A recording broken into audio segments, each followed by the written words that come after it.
हे श्रद्धेय परमात्मन संस्कृत गोटे श्लोक अच्छी प्रत्यक्ष प्रियवादिनम परोक्ष कार्य अंतारम वर्जयता दृश्यम बंधु विश्वकुंभ पय प्रत्यक्ष मीठा मीठा कथा कही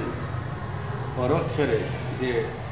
आपण चेर काटुव आपण असुविधा कर बंधु को परिचय कर ये हूँ गोटे कुंभ भितर संपूर्ण विष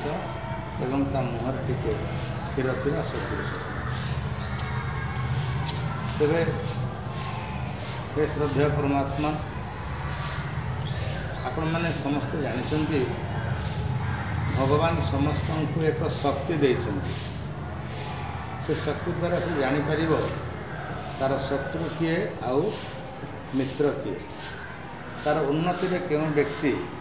अधिक खुशी होउछि तार अवनति रे क्यों व्यक्ति खुशी होउछि बा तार उन्नति रे किए दुख करुछि एवं तार अवनति रे किए सुखी होउछि। सज्जन माने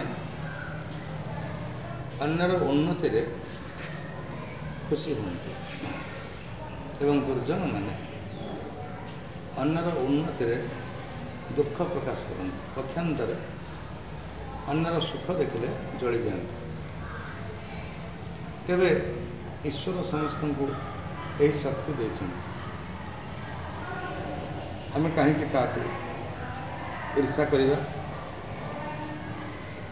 आम जहाँ को तो ईर्षा करवा तार आम कौन से असुविधा कर नहीं कारण रखे हरि मारे किए और मारे हरि रखे किए तुम्हें अन्यर मंगलर कारण हुआ तुम आपे आपे मंगल हो आम जिते जानवा पाइबा शुणा पाइबा आम गाँव कौन से एक व्यक्ति असुविधार अच्छी एवं खाई ना आम कौन भल दुटा खाईपर आम निश्चित कहवा जो व्यक्ति खाईनी से खाई कि ना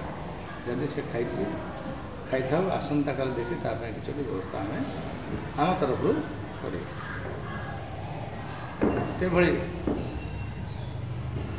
जिते जानिबा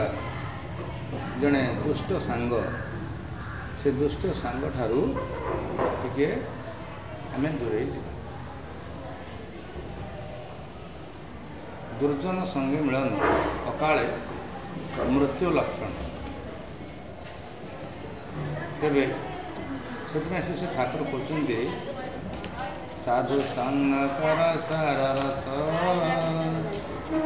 मैंने पिया घाई प्रेम लगा गुरु चरण में मन संतनाए तेणु हे गुरुदेव मत सब साधु संग करा सुमर श्री गुरु नाम साधु संग कर नहेले तू कर जन्मे हेबु हर विभु कृपा पाइबा हेले तांकरी सृष्टि ए संसार को भल पाओ तांकर जोटा इच्छा सेटा को पूरण करने जी संभव जी शक्ति विनियोग कर देखिब तुम सब गुड़िक